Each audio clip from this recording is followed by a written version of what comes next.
On this edition of the Table of Content, Michael and I continue our review of MisSpelled, the fantasy series from We Are One Body Audio Theater. We'll continue our quest through this quest. That's coming up next, right here on the Table of Content.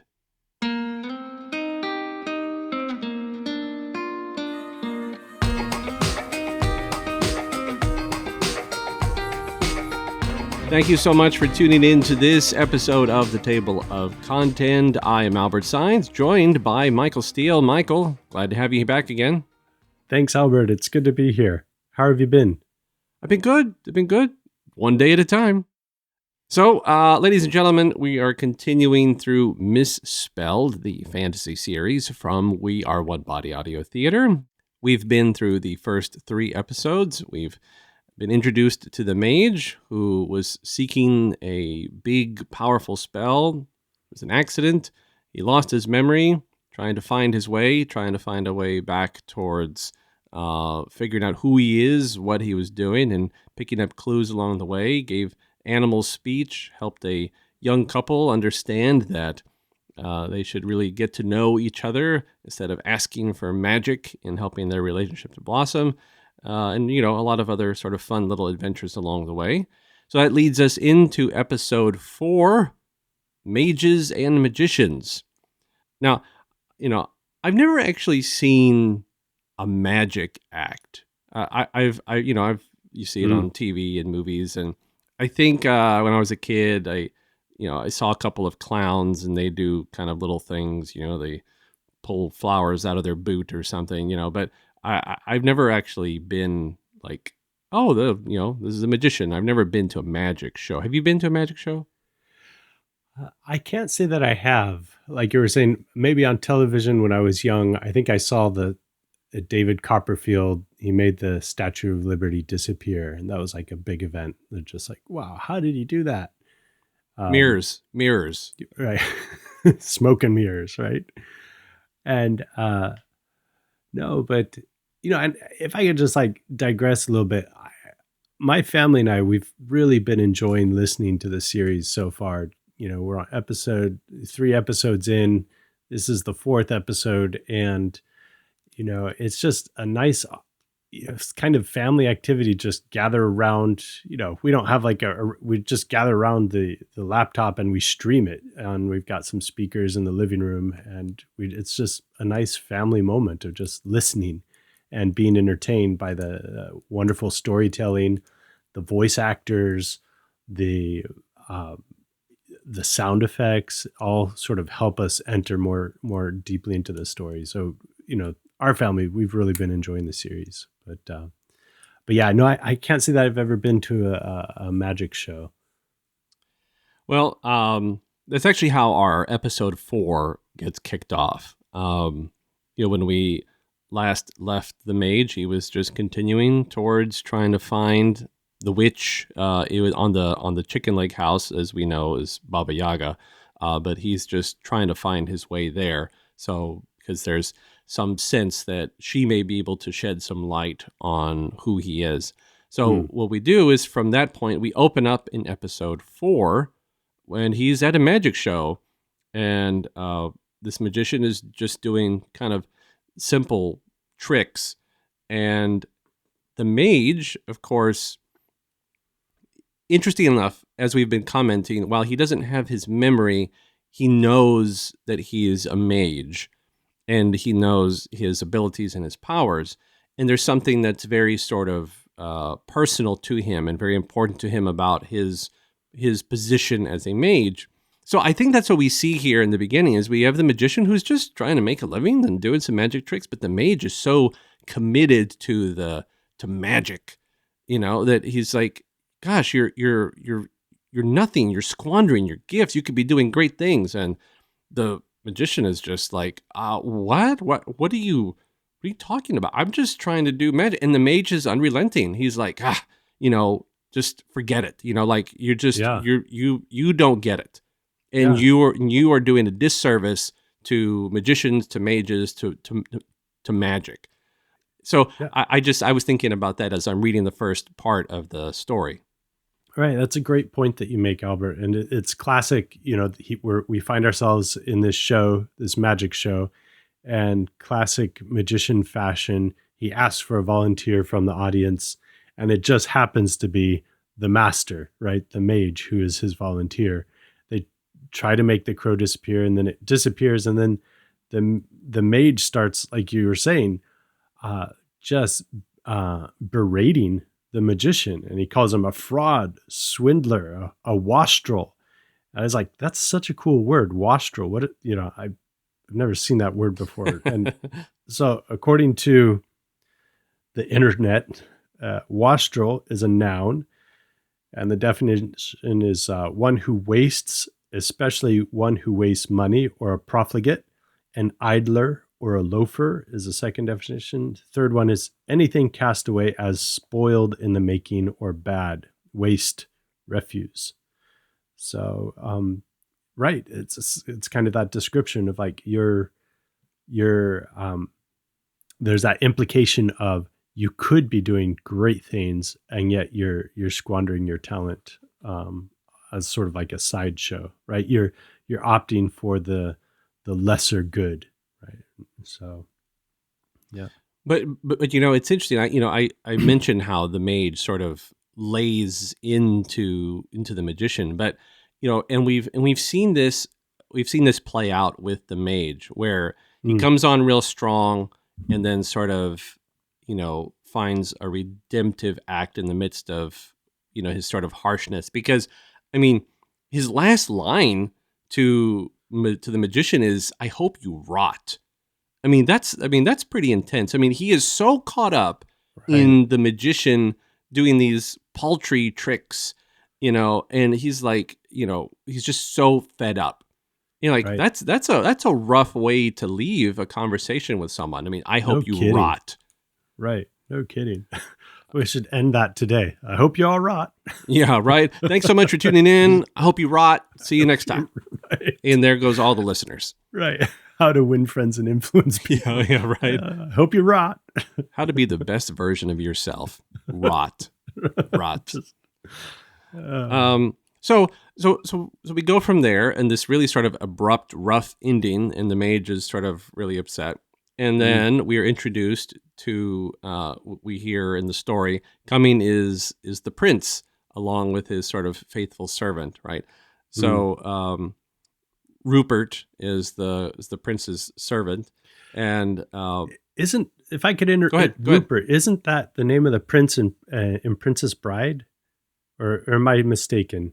No, that was Humperdinck. Humperdinck. Yeah, Humperdinck. Rupert Humperdinck. I can see how Rupert can sound a lot like Humperdinck. If you say it really fast together, it sounds exactly the same.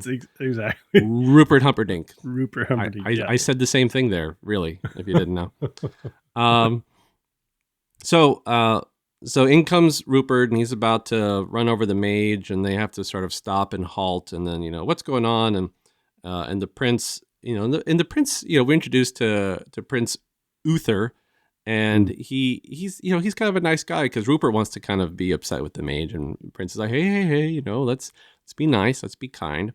And we're introduced to our next sort of side fantasy story here. We're basically drawn into a pseudo retelling of the Cinderella story, and the prince is like, what's going on? And the mage is like, well, I'm a mage, and the prince is like, ooh, a mage, So, I'm the prince, I could help you if you help me. And like, well, they kind of bargain it out. He's like, all right, so what do you need? So the mage is like, fine, if you can help me, I'll help you. So what do you want? And he explains he's looking for the young lady that he met at the ball. And he says, I've got this glass slipper. Can you basically do some of your magic to help me find this girl? And it's kind of silly, right? Because then he expects, the prince expects that the mage is gonna, what does he say? He says, well, look into your crystal ball, or whatever it is you do, and tell me where to find her. And the mage is like, crystal ball? It's like, just hang on. And then he looks at the slipper, and he's able to ascertain that it has stinky feet, whoever it belonged to, and that it was fairy magic. Yeah, like a witch, Uther says. Right. So he clues into the witch part, and the witch sort of jogs his memory, and he says, to Rupert and the prince, oh, I'm sorry, he had a most vivid memory, right? So it's starting to come back. It's starting to come back in pieces. But we return to the Cinderella story, and then he says, I think you'll find what you're looking for over there, and it turns out that it's not through magic, it's not through a crystal ball, it's not through some spell.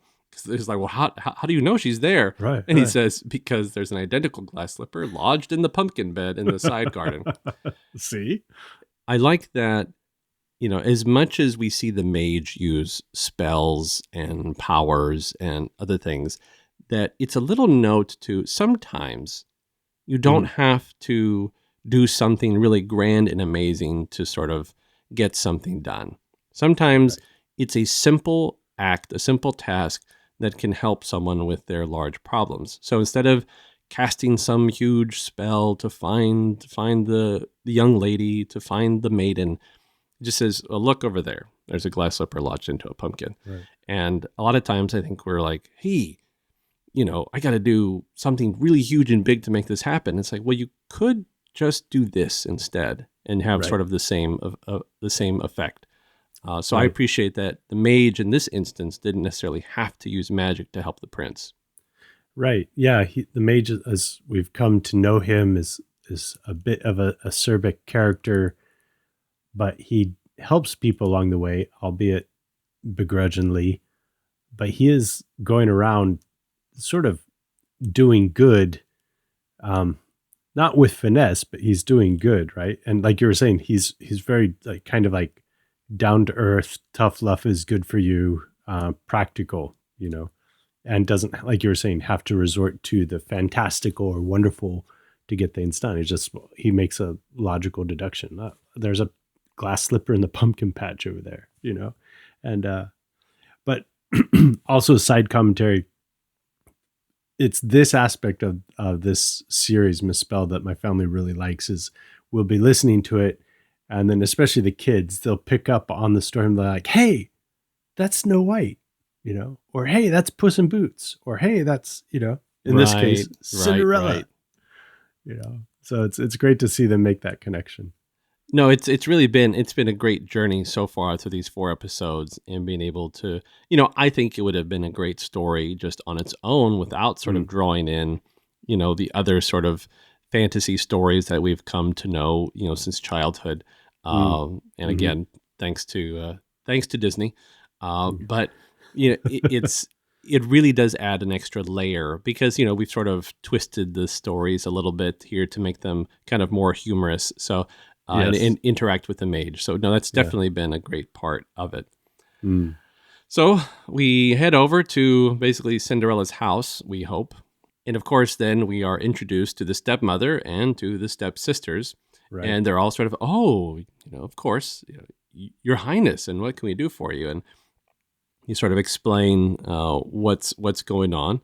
Yeah. So they come in, and then they want to have the girls try on the slipper, and what proceeds is a very entertaining scuffle between the stepsisters. Um, and then in the midst of this, we are introduced to Cinderella, who's given the wonderful name in this story of Cindersoot. So Yeah. I thought it was very, very apt that they give her sort of a more dirty name, literally. And so she's introduced, but she comes to intervene between the scuffle. Then they're trying to get everything calmed down, and Rupert explains that His Highness Prince Uther has pledged to marry the woman whose foot fits this glass slipper, and they go through this, and the stepsisters want to try. Let me try it. I have the Right. smallest feet, so they each try it, and of course it doesn't fit either of the stepsisters. And then the mage is the one who sort of says, "Well, hang on a second. We're not done. There is one more." What does he say here? He says, "Oh, because they think that maybe the mage was wrong." And the mage says, "I'm sure I wasn't wrong." He says, "Oh, of course. There's one more young woman in this house." And, Uther's sort of like there is, of course, Right. he's not too keen on, so far who he's met. Right. Uh, Right. so the maid comes out, and the stepmother, of course, tries to intervene, but says, no, let's do this. And then they try on the slipper, and it's a perfect fit. They Right. realize that Cindersoot is the young lady that the prince has been looking for. Uh, but and I think we do this a bit in our lives. There's something right in front of us, and it doesn't have the appearance of something beautiful, right? It doesn't have the Mm, appearance of a beautiful diamond. Like right. if you look at most raw diamonds, they really are very unattractive. Mm-hmm. People know diamonds as those things that you see, in the Jared's commercial or the K's commercial or one of those, Yeah. commercials, and Right. diamonds are a girl's best friend, and Right. it's cut perfectly. It's Exactly. clear, it's clarity, it's wonderful. Diamonds don't come out of the ground like that. So Mm, we have the prince and Uther here, and they saw the stepsisters, and they kind of gave no intention to sort of that they were going to ask Cindersoot. They weren't going to ask the maid because she's a maid, she's lowly, she didn't look like the lady that was supposed to have been met at the ball the previous night. mm-hmm.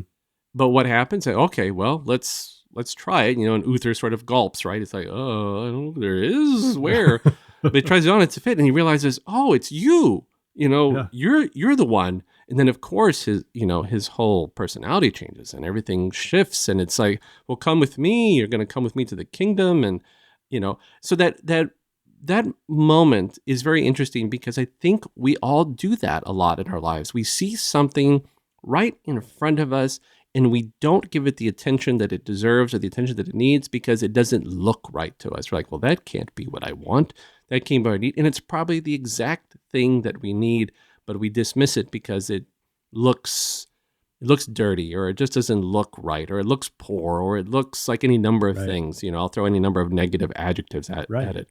But it's exactly what we need, but we've dismissed it because it didn't look right to us.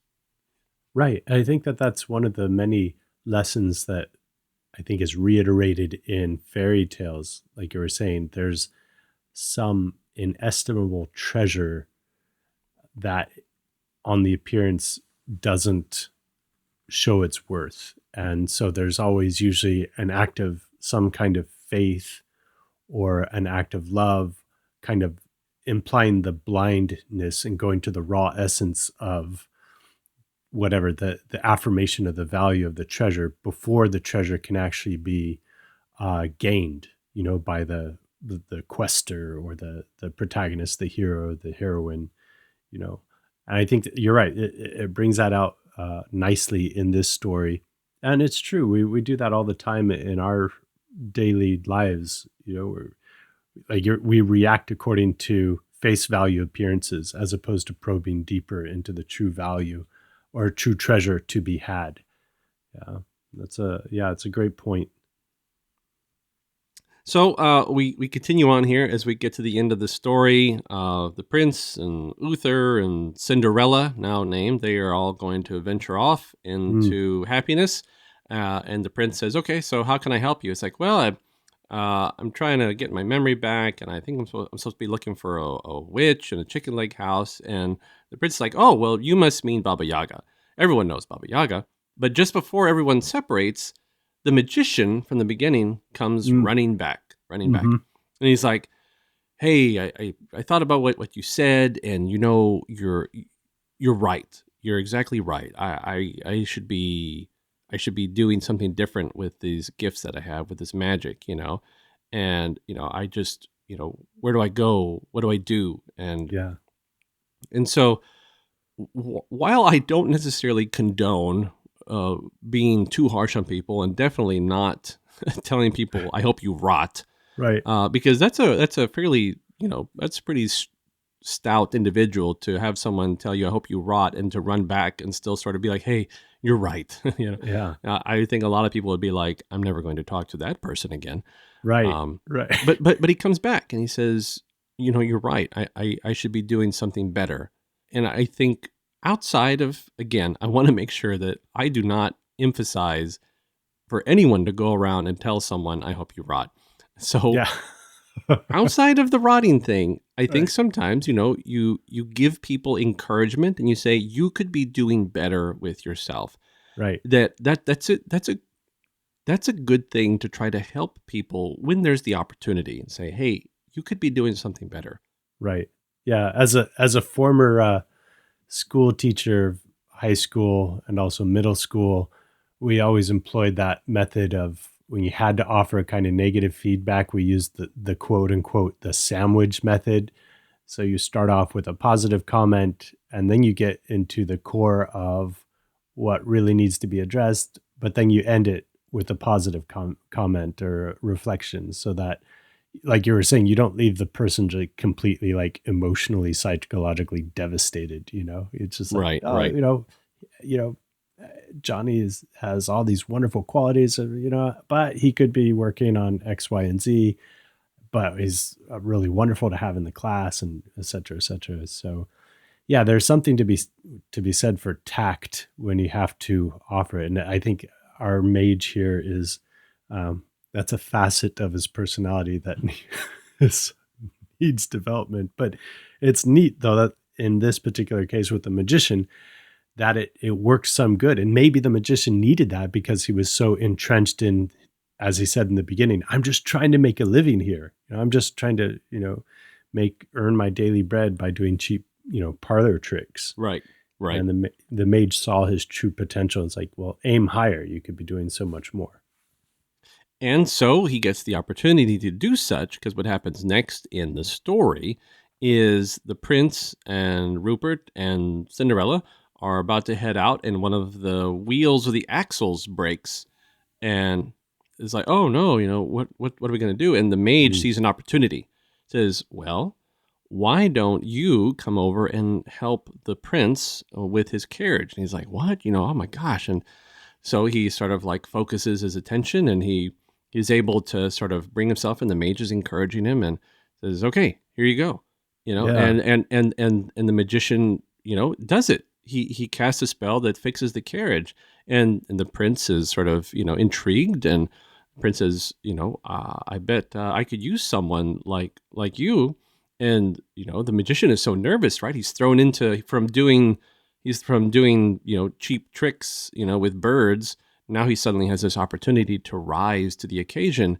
And, he's really unsure, but the mage now sort of turns a little bit more compassionate and says, Yeah. you can do this, you can do this. And, trying to get him to go forward and to follow this new opportunity.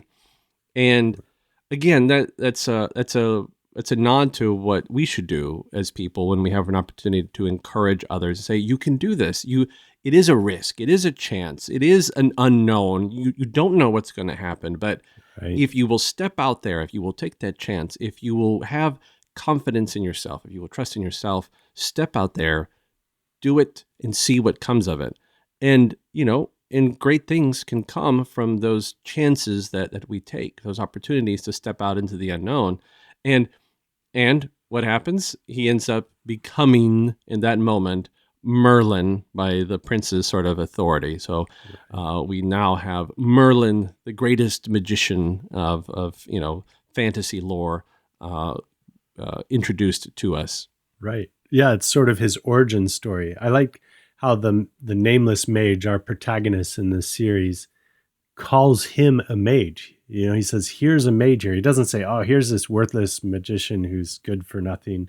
He's like, no, there's this mage here who can actually fix your carriage. And then the magician does it. He says, restituto, and then it fixes it. And like you were saying, it's cool, sort of the origin story of Merlin here. And that sort of wraps up our episode 4. We've of mages and magicians. So we have an episode where everything sort of ends in a positive fashion, and Yeah. we're hopeful for everyone involved. But I think that the takeaway from this episode, outside of just the really entertaining facets of it, are that we can do more with ourselves if we trust. We can do more with ourselves if we'll take a step, and in the midst of our lives, sometimes there will be things that we are presented with that will not look quite right to us, but it's what we need to pursue. It's what we need to follow, and that we should not be sort of easily dismissed by the exterior. They say don't judge a book by its cover. So we should take off the cover, look inside the book, see how good it really has the potential to be for us, and to just trust in the things that we should be doing with our lives, especially if it's a greater call. Especially Yeah, if right. if God is tapping, if God is knocking and saying, "I need you to do something greater." It can be a little frightening. It can be a little scary, but if we trust and we have confidence and we have faith, we can move forward. Mm. Right. And, my takeaway is that as well as to be open to that, even if the advice is somewhat offered in a somewhat untactful way, or rather harsh and blunt way, which requires a lot of humility and just kind of taking a half step back and accepting it. But yeah, that could be a moment of growth, to take a look, a good, honest look at our lives and see, okay, where have we compromised, or where have we settled for, a less noble good. Right, right. Well, that wraps us up on the review episode 4. And if for some reason you're listening to this episode of the Table of Content and you haven't listened to episode 4, please, please, please go to our website, to our MisSpelled page. You can get to it from our website at waobaudiotheater.org.